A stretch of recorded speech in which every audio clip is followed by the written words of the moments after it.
এই সিজনে একবার এই সিম ভর্তাটা করে খেয়ে দেখেন। ভর্তা তো কতভাবে বা কত রকম ভর্তাই খেয়েছেন, একবার এইভাবে ট্রাই করে দেখেন। মুখে লেগে থাকার মতো একটা ভর্তা, অনেক বেশি মজার। আর যারা ভর্তা প্রেমী আছে আমার মতো, তাদের তো অনেক বেশি ভালো লাগবে।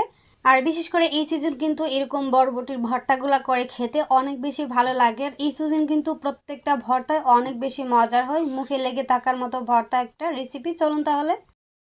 ভর্তা করার জন্য প্রথমে আমি এখানে নিয়েছি হচ্ছে সিম। আমি এখানে 150 গ্রামের মতো সিম নিয়েছি। তারপরে এখানে 3 থেকে 4টার মতো পেঁয়াজ নিয়েছি মিডিয়াম, 2টা টমেটো নিয়েছি, একটা আস্ত দেশি রসুন নিয়েছি, একটা তেলাপিয়া মাছ নিয়েছি, মাথাটাকে ছাড়িয়ে দিয়েছি। আর এখানে হচ্ছে কাঁচামরিচ 5-6টার মতো, আর শুকনো মরিচ নিয়েছি হচ্ছে 5টা।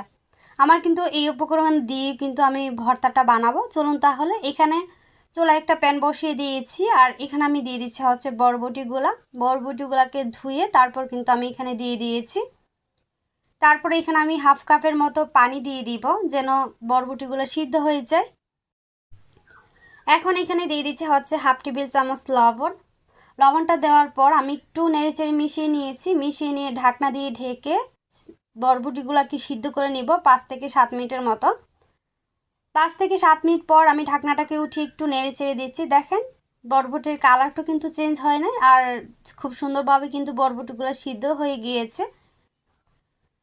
এখন আমি এখানে দিয়ে দিচ্ছি হচ্ছে 3 টেবিল চামচ সয়াবিন তেল। আপনার চাইলে এখানে কিন্তু সরিষার তেল দিয়েও এই বরবটিগুলো ভাজতে পারেন। আমি এখানে সরিষার তেল দেয় নাই, এখানে হচ্ছে সয়াবিন তেল দিয়েছি। দিয়ে তারপর আরও 2 থেকে 3 মিনিটের মতো নেড়ে ছেড়ে ভেজে নিয়েছিলাম।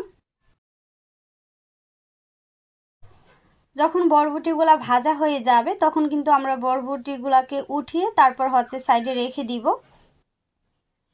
বরবটিগুলো উঠিয়ে সাইডে রেখে দিয়েছি। চুলায় আবারও প্যান বসিয়ে দিয়েছি, আর এখানে দিয়ে দিচ্ছে হচ্ছে 4 টেবিল চামচ সয়াবিন তেল।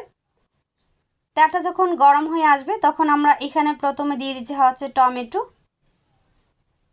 তারপরে এখানে আমি হচ্ছে 5টার মতো শুকনো মরিচ ভেজে নিব। ভাজা হয়ে গেলে তারপর হচ্ছে শুকনো মরিচগুলোকে আমি উঠিয়ে সাইডে রেখে দিব। এখানে আমরা যে মাছটা নিয়েছিলাম সেই মাছটাকে হলুদ মরিচ আর হচ্ছে লবণ মাখিয়ে রেখে দিয়েছিলাম, মাছটা দিয়ে দিয়েছি। আর এখানে দিয়ে দিচ্ছে হচ্ছে 5 থেকে 6টার মতো কাঁচামরিচ। মাছটাকে 3 থেকে 4 মিনিট পর এক পিঠ আমি উল্টিয়ে দিচ্ছি।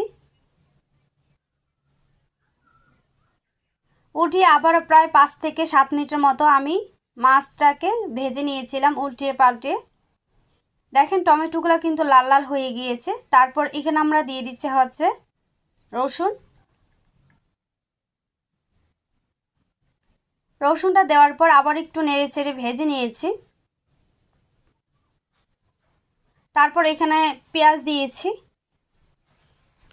আমি এখানে 1/3 কাপ পেঁয়াজ দিয়েছি। আর পেঁয়াজ মরিচ তারপর হচ্ছে সব উপকরণ ভেজে যদি এই ভর্তাটা করেন তাহলে কিন্তু খেতে অনেক বেশি ভালো লাগে। আর টমেটো এমন করে ভাজতে হবে যেন এর থেকে ভিতরের পানিটা একেবারে শুকিয়ে যায়।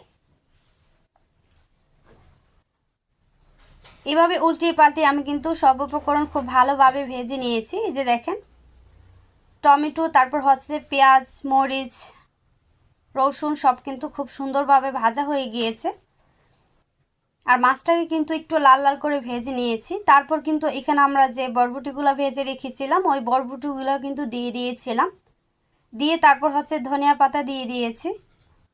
দিয়ে আবারও 2 মিনিটের মতো কিন্তু আমি ভেজে নিয়েছিলাম। আর মাছটাকে কিন্তু অবশ্যই লাল লাল করে ভেজে নিতে হবে, তাহলে কিন্তু ভর্তাটা খেতে অনেক বেশি ভালো লাগবে। এই যে দেখেন 2 মিনিট পর আমি একটু নেড়ে ছেড়ে দিচ্ছি। আর এই পর্যায়ে কিন্তু সব উপকরণ কিন্তু আমার ভাজা হয়ে গিয়েছে। এখন আমি উঠিয়ে তারপর সাইডে রেখে দিব। যখন উপকরণগুলো ঠান্ডা হয়ে যাবে তখন কিন্তু আমরা ভর্তা করব। চলুন তাহলে। এদিকে আমি হচ্ছে একটা পাটার প্রথা নিয়েছি, যেহেতু ভর্তা, আর ভর্তা কিন্তু বেটে করলে অনেক বেশি ভালো লাগে। আমার মনে হয় প্রত্যেকটা ভর্তা যদি এইভাবে পাটায় করা হয় তাহলে এর স্বাদ কয়েক গুণ বেড়ে যায়। আর ভর্তার ক্ষেত্রে আমি সবসময় এরকমভাবে পাটায় ভর্তা খেতে পছন্দ করি, এজন্য একটু কষ্ট করে করেও আমি কিন্তু এইভাবে পাটায় বেটেই ভর্তাটা করি।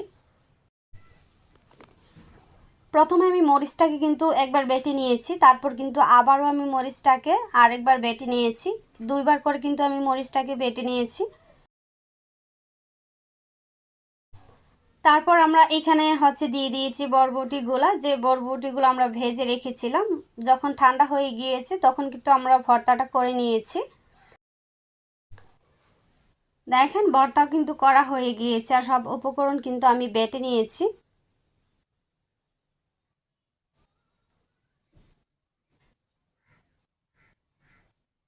বরবটিগুলো বাটা হয়ে গেলে তারপর কিন্তু এখানে আমরা দিয়ে দিব হচ্ছে মাছ, যে মাছটাকে আমরা ভেজে রেখেছিলাম।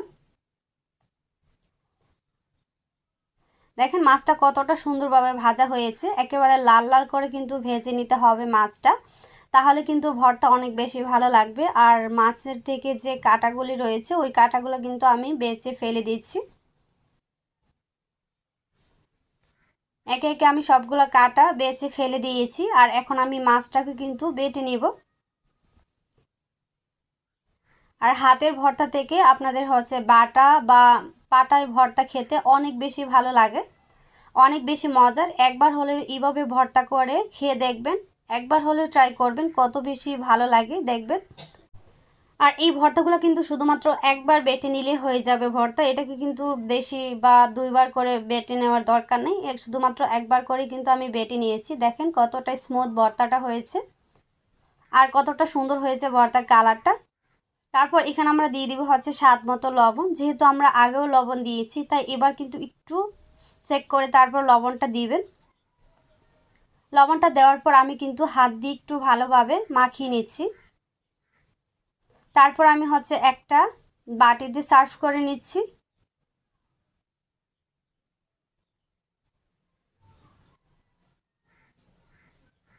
মাশাআল্লাহ, দেখেন কতটা সুন্দর হয়েছে ভর্তাটা। তারপর আমি এখানে উপর দিয়ে একটু সরিষার তেল দিয়ে দিচ্ছি। আর সরিষার তেলটা দিলেই ভর্তাটা দেখতে যতটা লোভনীয় হয়, খেতে কিন্তু ভীষণ মজার হয়। আমি আশা করছি এই রেসিপিটা আপনাদের কাছে খুবই ভালো লাগবে। একবার হলেও বাসায় এইভাবে ট্রাই করে দেখবেন, কত বেশি মজার হয়। আপনারা চাইলে এটা কিন্তু মেহমান আপ্যায়নও দিতে পারেন।